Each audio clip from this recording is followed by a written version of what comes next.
Escalier. Quand il descend, oui tout s'arrête. Il y a transfert entre ciel et terre. Quand il descend.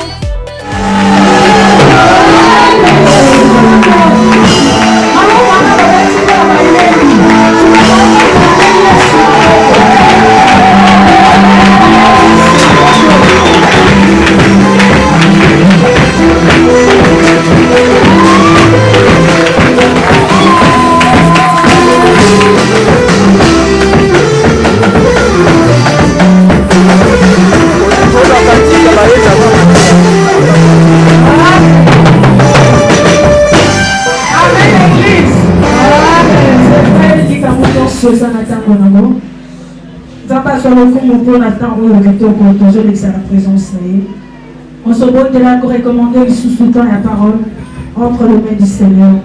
Je vis ensemble ce matin pour le guide au cahier. Les gens de mon côté de la Bakamana m'ont Yesu. Est-ce que ce matin a disposé de thème à la biso afin que tu recevoir il pas mourir au yabo qui s'est dans ton grand alélo dans la mossaille de au nom de Jésus-Christ.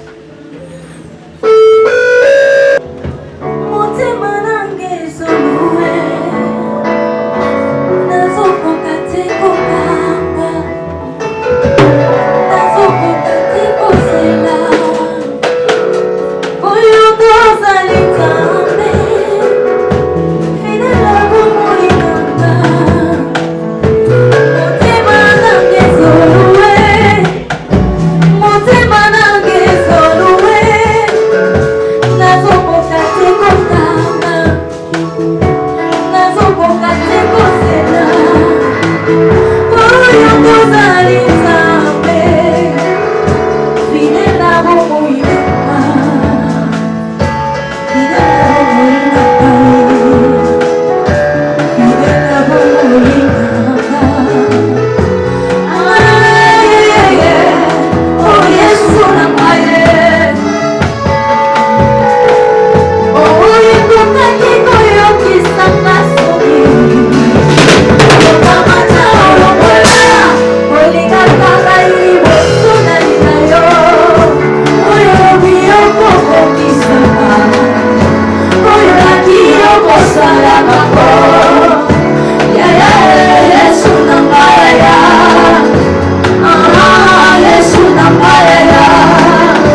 Dieu m'a oint pour. Je crois que le béni m'a cambo ébélé. Pourquoi Dieu t'a oint ou pourquoi Dieu m'a oint. Et maintenant, on a sa réception. Il y a un fleuve où le Saint-Esprit a été disciple. Et il y a les sous sur le fleuve d'eau qui doivent couler sur nos sangs ou sur nos vies. Et demain, on a quelques conditions pour Saint-Esprit à travailler quand il y a un bon. Et tombons dans l'eau, je crois, nous avons là sur l'ouverture de fleuve d'eau dans nos vies. L'ouverture des fleuves d'eau dans nos vies. Bofungoli, tope bofungwami, yabipale, yabomoy, pour l'ouverture du Saint-Esprit sur nos vies. Bofungwami yabipale, kati na bomoy na biso, wana tuzomona l'action du Saint-Esprit. Alors, de communiquer à Mitoda pour la Potalissa, c'est le jour de la Pentecôte. Jour de la Pentecôte, nous avons un autre terme, 50e jour. 50e jour, pourquoi? Et puis, jour, il y a Pâques. Le premier jour, et bandé, qui n'ont le l'autre commune à 50e jour. Alors, 40e jour, il y a une semaine passée, depuis résurrection, 40e jour, 40e jour, qui nous a 50e jour, et ça ascension. Voilà pourquoi on remarque que nous avons des étrangers, pour nous avons l'église de l'eau, mais l'objet est dans la férié parce que c'est le jour de la Pâque. Pour nous avons continuer, même pour la vie, nous avons la férié. Donc, comme 40e jour, jour de résurrection, qui nous le lot, ascension de vie, au moins 9 jours, et deuxième jour, 50e jour, accomplissement de la promesse Christ a bisagé dans ma disciple naïe, à lever qui baye bana kozala na Jérusalem pour baye bana quitter pour la promesse soit effective et la promesse soit complètement accomplie. Alors, nous avons trouvé un croyant plongé dans les eaux de l'esprit. Un croyant plongé dans les eaux de l'esprit, il y a l'acte de l'immersion, de remplissage et puis de débordement.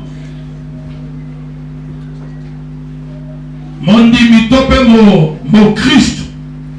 Oyo abuakami kati na mai ya molimo mosantu atakoyeba na kopase na kozidisama l'immersion. Immersion bato balobeli yango mingi sur le baptême d'eau. Yango na lobeli l'autre fois que soki tokoyeba na kozala baptisé du Saint-Esprit de la même manière que toza baptisé na mai de komolingamie vie spirituelle dans la mission et pour connaître aussi changement total. Il y a l'immersion, remplissage et puis le débordement.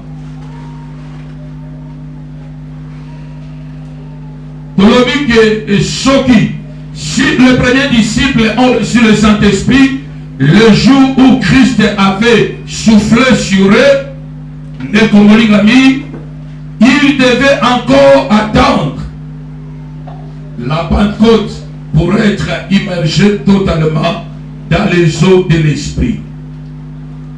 Tolobeli boyeke tango bayekoli ya liboso bayebaki na koyamba molimo mosantu kate na bomoi na bango tango Yesu asuflaki kate na bango bandeko bananaki enseignement wana tolobeli ke tango Christ a soufflé kate na bango a communiqué bango la vie de l'esprit.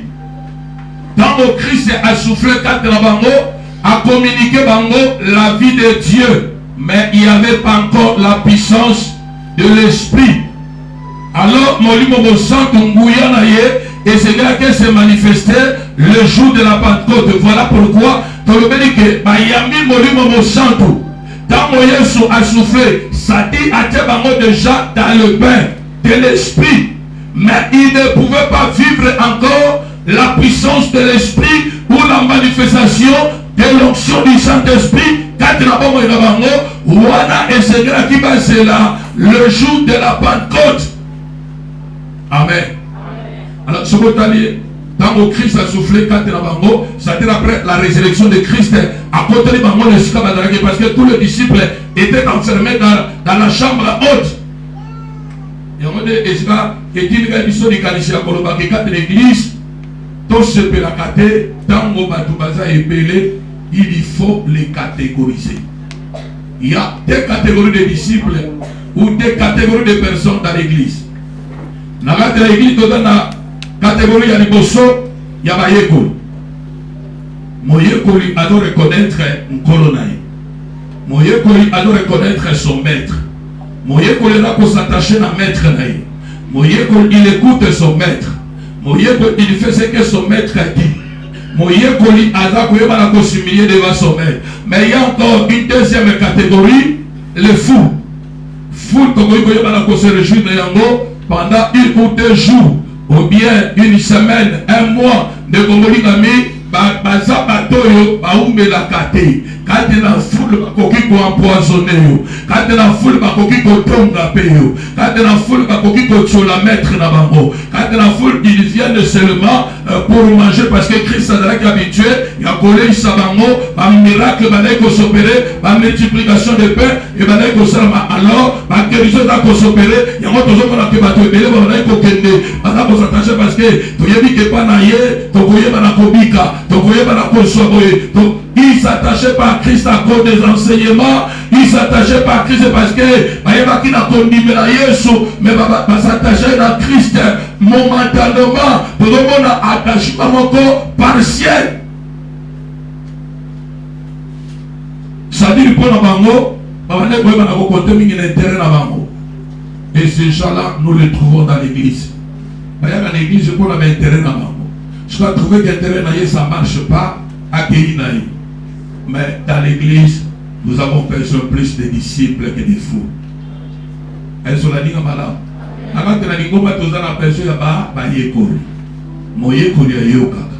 Moyekoli a nakamalakisi. Moyekoli, tant que vous avez autant de ça, ça a gagné.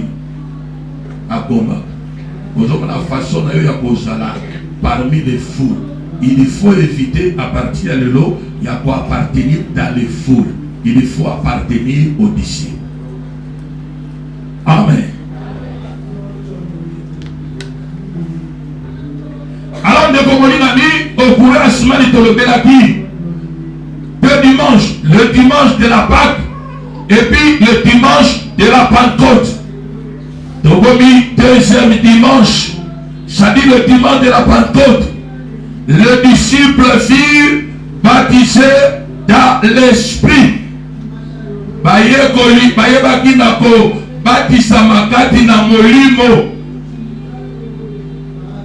Tous les disciples étaient enfermés dans la chambre haute, en attendant la promesse et le don du Père. Selon Actes chapitre 2, verset 4. Je crois à partir de là, et si quand on voyait la potanga, ma commune à Bisso, il y a tout le monde à l'élo. Acte chapitre 2, on va dire la première verset. Le jour de la Pentecôte, ils étaient tous ensemble, dans le même lieu. Tout à coup, il vint du ciel un bruit comme celui d'un vent impétueux. Et il remplit toute la maison où ils étaient assis. Des langues semblables à des langues de feu leurs appareils séparés les uns les autres et se posèrent sur chacun d'eux. Et ils furent tous remplis du Saint-Esprit et se mirent à parler en d'autres langues selon que l'Esprit connaît de s'exprimer. Amen. Amen.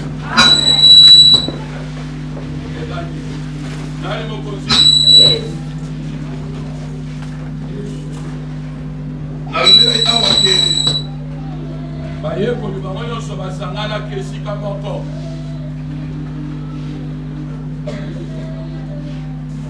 Omoni lokola nakoki kopesa exemple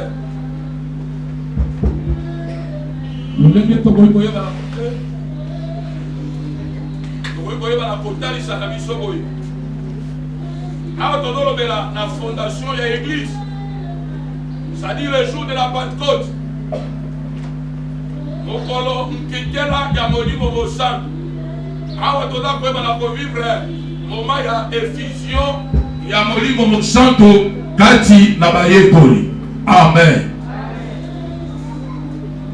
Siko tokoki koyebana koconsidere ke lokola biso nyonso tozalaki enfermé dans la chambre haute. Tokoyeba na kotalisa mwa parenthèse wana. Yamona ngana bese exemple namonaka armée de victoire bakange pasteur ya église église ekufaki. Au contraire église yaki monene koleka era salaki na. Ado affronter ba policier ba ke ba bandi ko sambela côté il y a martyr. La police est en bazo ya bakimimba. Tango passer dans la prison, basombi na lupam. Nako wana étage jusqu'à l'église ça. Atonge ba ménager très bien. Na comprendre la partie enseignement oyo que dans l'église wana il y avait beaucoup de disciples et de faux. Amen. Parce que nakati na bayeko pour Dieu. Alors yango tomoni que tango bakangi même Christ a trouvé que bamususu bakimaki bamususu bapanzani. Mais Bible dit que tango Christ a été bango balongwa na Jérusalem était bango nyonso bakana bisika moko. Ils attendaient l'accomplissement de la promesse de Dieu, le don de Dieu. Et encore, il faut comprendre pour un rappel que même étant au Bazalaki, ma disciple retenir bien que tant qu'on travailler et le rôle à Christ, Bazalaki n'a rempli dans Saint-Esprit. Bazalaki n'a baptisé dans Saint-Esprit. Il travaillait sous l'onction de Christ parce que c'est Christ qui les envoyait en mission.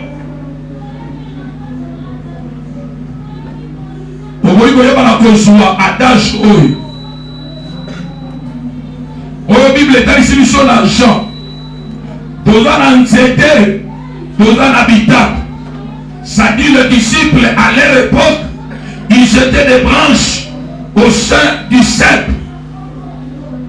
Ceux qui va se détacher na cep bakokaki jamais koyeba na vivre la puissance de Dieu, la grandeur de Dieu. C'est parce que le branche dépend du cep. Pendant qu'on soit énergie dans bango, na Christ a moutamane koyeba na koti na bango na mission. Alors que le jour de la Pentecôte de Komoligami, ils furent baptisés du Saint-Esprit, dans le Saint-Esprit, et tous les disciples étaient enfermés dans la chambre haute. Bongo baptême oyo toza koyeba na ko décrire yango comme état d'une plénitude que les disciples ont reçu envie d'être témoins de Jésus-Christ. Amen. Or au départ Christ a soufflé, c'était pas encore fini.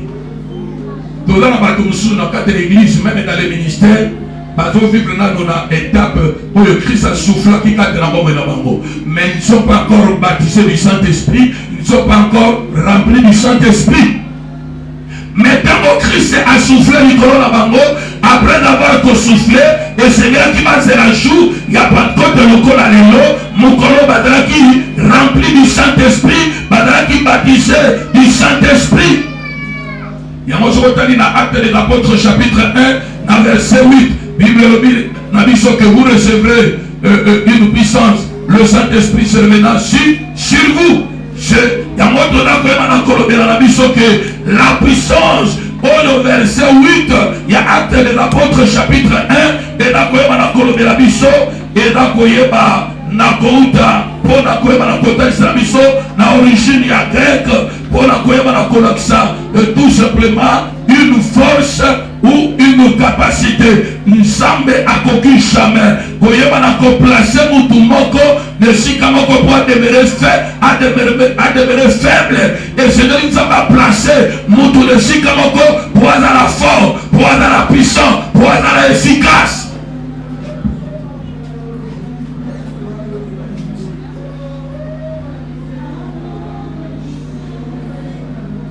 Amen. De comment dans le service de Dieu, nous avons besoin de force, nous avons besoin de capacité. Il y a un autre à côté que même que l'onction, c'est une capacité surnaturelle que Nzambe appelle Sibiso pour toi jamais Dieu peut oindre quelqu'un pour rendre orgueilleux. Oui, tous les bateaux comme célèbre les lots à cause de l'onction. Mais est-ce que ça, volonté en Nzambe, est-ce que ça, pensée en Nzambe au départ? On trouve un frère ou un du Saint-Esprit dans l'église a commis qu'on commettre des dégâts. Il n'est pas ouin du Saint-Esprit de Komorigami. Ceux qui sont ouin du Saint-Esprit sont mis à part. Batami à part, Batami pembeni pour le service au Nzambe à Koyama na ko confier bango.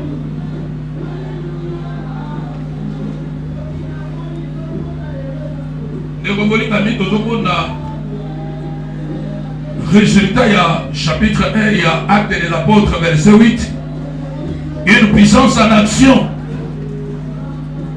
Et tant que nous avons même l'Ikada à son tour, l'Ikada considérer cette puissance comme un pouvoir.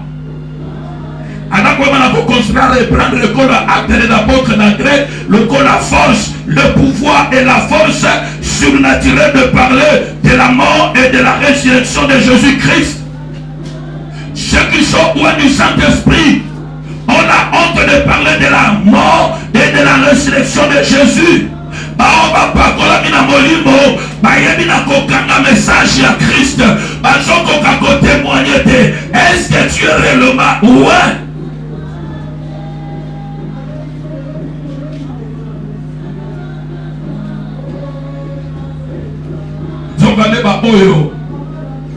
Rempli du Saint-Esprit, il ne faut pas vivre le pouvoir. Il y a un au bout de même Élie, quand je vois dans le chapitre 10, verset 19, voici le pouvoir que je vous ai donné de marcher sur les serpents, sur les scorpions et sur toute la puissance de l'ennemi, et rien ne pourra vous nuire. Rempli de pouvoir, de force surnaturelle, il faut nécessairement, obligatoirement, rendre témoignage, parler de la mort et de la résurrection de Christ. Et posséder l'autorité, posséder la puissance de chasser les démons. Yakob Benga Miloumabe, Yakob Riba malade, ou Anatozongi dans Luc chapitre 4 verset 18. Ils sont ouins, voilà la mission de Jésus. À part qu'on pour exercer le ministère. Jésus-Christ a dit qu'on pas pour la yote, pour manakona la pongi, a dit qu'on pas pour la yote, pour manakotio la kabato, a dit qu'on pas pour la yote, pour demeurer escroc, a dit qu'on pas pour la yote, pour demeurer prostitué, pour demeurer ivrogne. Il était ouin pour une mission. Est-ce que tu as amen? Yesu apakoli biso mafuta likolo ya moto na biso poto ya mana accompli une mission. Amen.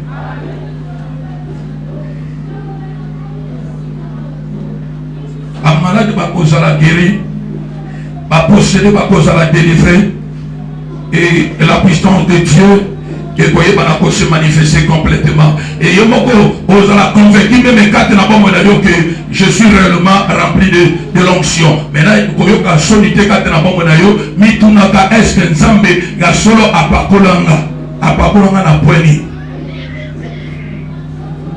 Ceux qui sont oués, madame spécialiste, il y a un kofinga, madame spécialiste en méchanceté, madame spécialiste, il y a commettre ma dégâts. Tu es oué pourquoi et dans quel domaine?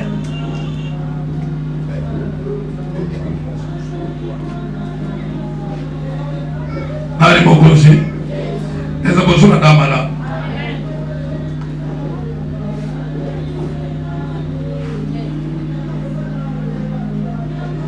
Comme on l'avait retenu, on a toujours une introduction, il y a chapitre 2. Lorsque nous voulons vivre le réveil de l'esprit ou le réveil spirituel de Komoli, quand il y a un réveil spirituel, ils accompagnent aussi une expérience, il y a baptême dans le Saint-Esprit. Et le processus de premier disciple est qu'on a influencé positivement notre vie.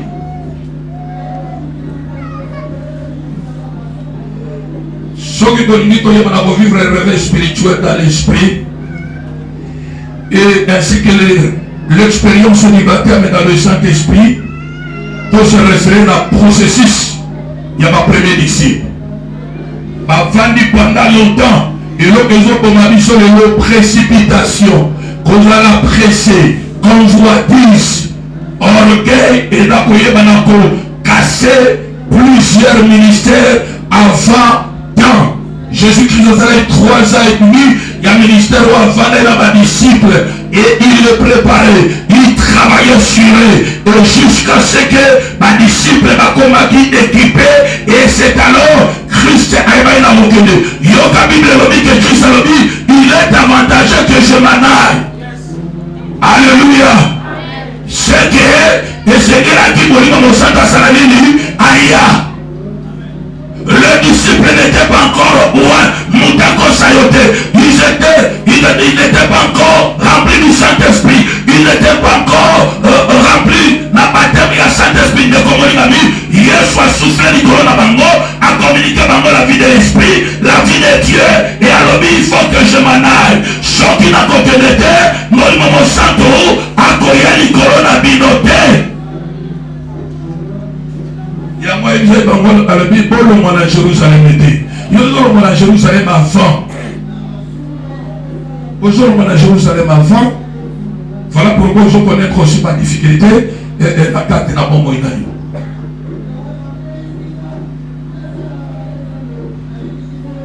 Dès qu'on m'a mis tout ça, on a retrouvé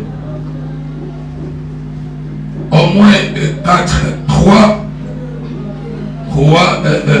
problèmes. Il y en a 4 dans le chapitre jusqu'à Totangé. Il y en a 3 dans le encore. D'autres 3 sous-points. Pour que ma mission na clôture message na mission. Nous avons dans l'acte chapitre 2, premièrement 120 disciples. Dans le cas de Christ, dans 120 disciples, il a sélectionné 12 disciples. C'est-à-dire 10% à 120. Alors on a 12 commis à 3 jusqu'à ce que Ayebaki n'a pas s'arrêter na moko Pierre pour la conseiller charge à l'église. Le 120 disciples étaient ensemble dans le même lieu. Acte chapitre 2 verset 1.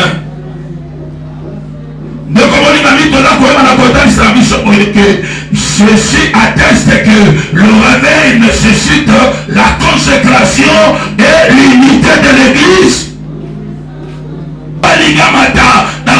Même mercredi, il doit s'attacher à ce qui monte. Dans la vision, il doit s'attacher à la vision. Les hommes de prière s'attachent aux hommes de prière. Les hommes de foi cherchent à s'attacher aux hommes de foi. Le fer aiguise le fer. Et c'est encore le bas-mère. Ceux qui nous c'est la bola qui n'a qu'à pongi, il n'y aura pas le réveil spirituel. la mokina kate na distraction ya moto webelaki ya liboso ke bayekoli na ntango ya kala bazalaki esika moko mpona koyeba na komema biso na likanisi esengeli ntango tozolinga tovivre bolamoki na molimo kate na bonga na biso esengeli toyeba na kozala esika moko consécration et limité. Me yeba yango malamu bato oyo bazosangana esika moko banda komipesa bazala toujours na objectif moko. Pour adage que le Dieu, ceux qui s'assemblent se ressemblent. Ye ozo kutana kana ndeko wana mingi mingi. Oyebi kata na réputation mabe. Oyebi kata na témoignage mabe. Ye kokoti na mulongo na ye. Okona pe na ditatori mabe. Ozala pe na réputation ya mabe. Pour ne jamais vivre là, le réveil spirituel, la distraction et la perte, il y a concentration. Et dans les contrats, il y a concentration. C'est ce qu'il faut éviter.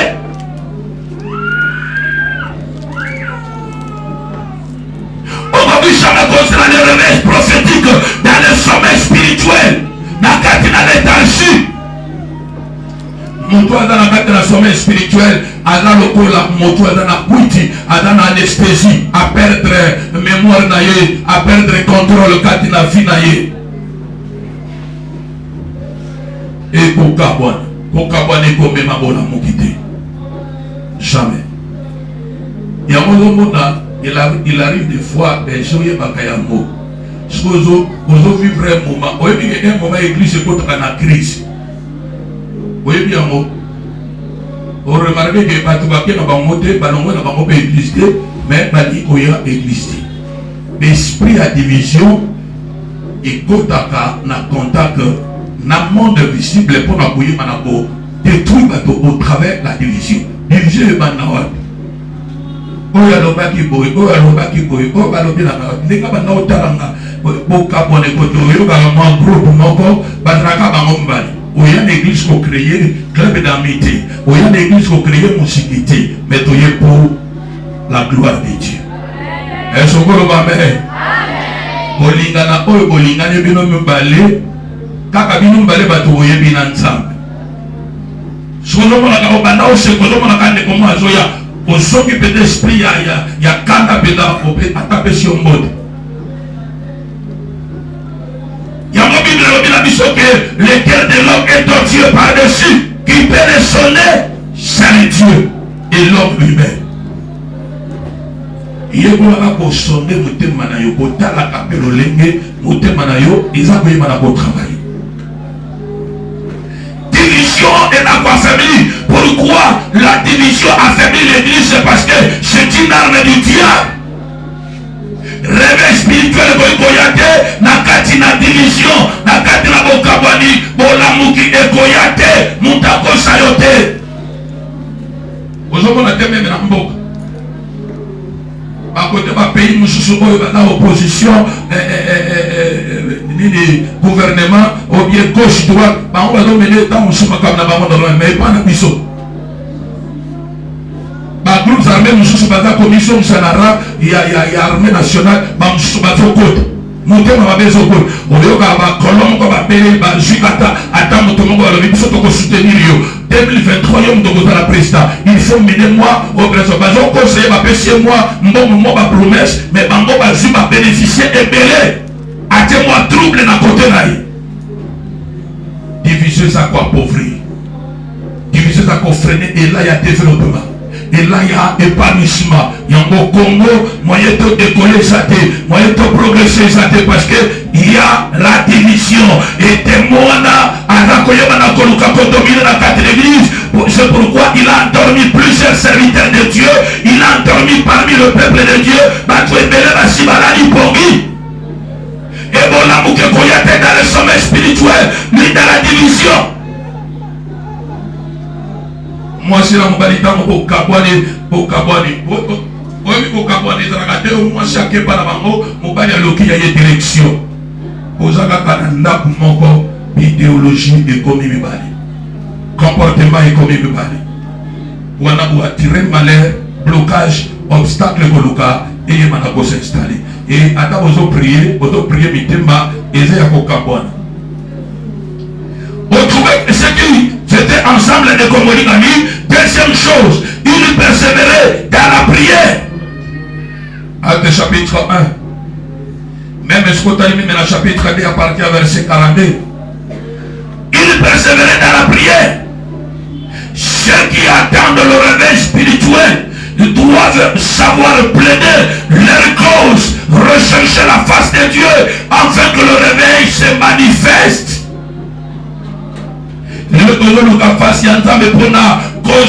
Communauté, mais nous cherchons plus la face de Dieu pour l'intérêt de Bisso.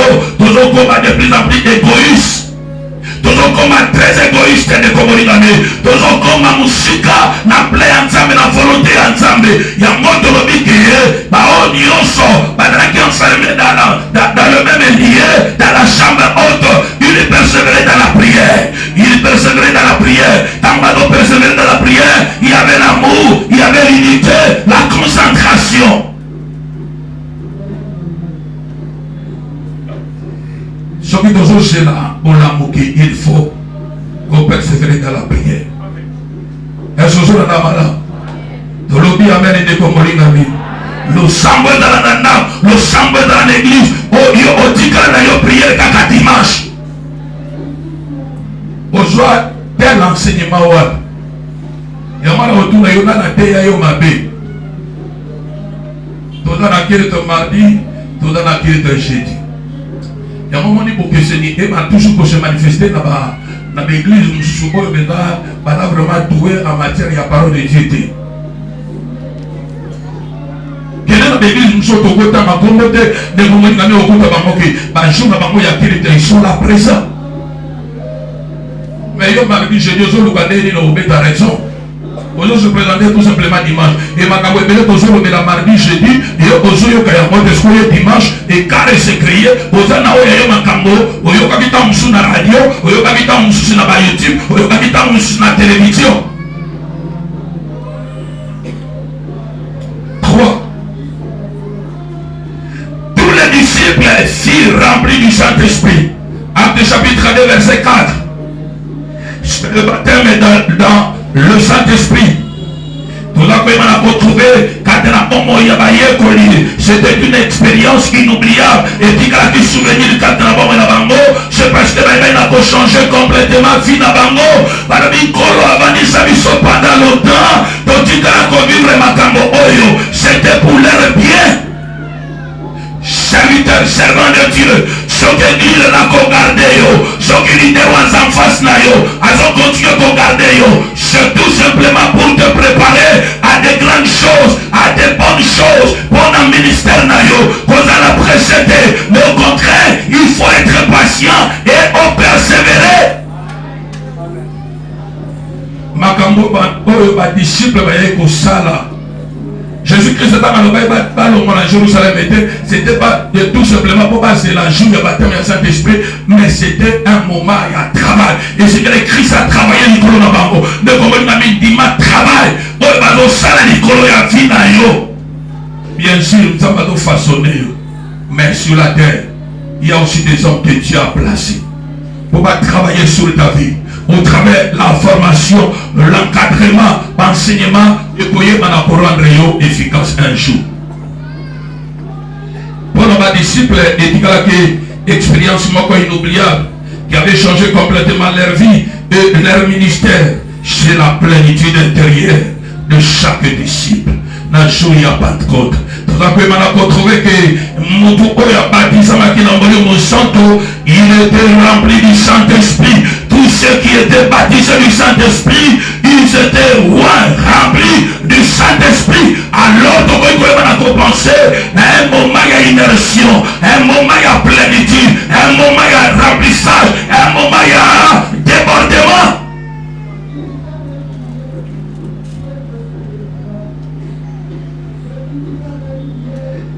Et il faut qu'on se la temps. Pour la disciple, il sera 10 jours. Mais n'évitez comment interpréter ces 10 jours pour la mission. Il faut être patient. Quand on est patient, on peut persévérer dans la présence de Dieu. immersion de Goya, remplissage de Goya et le débordement. Il y a un moment où on a dit l'autre dimanche, il n'y a pas de côte. Ça dit le deuxième dimanche.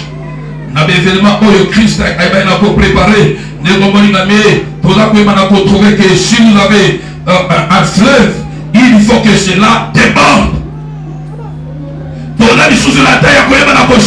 Tout simplement la plénitude, tout simplement à cause de la remplitude. Oh, il y a et le Seigneur est débordé.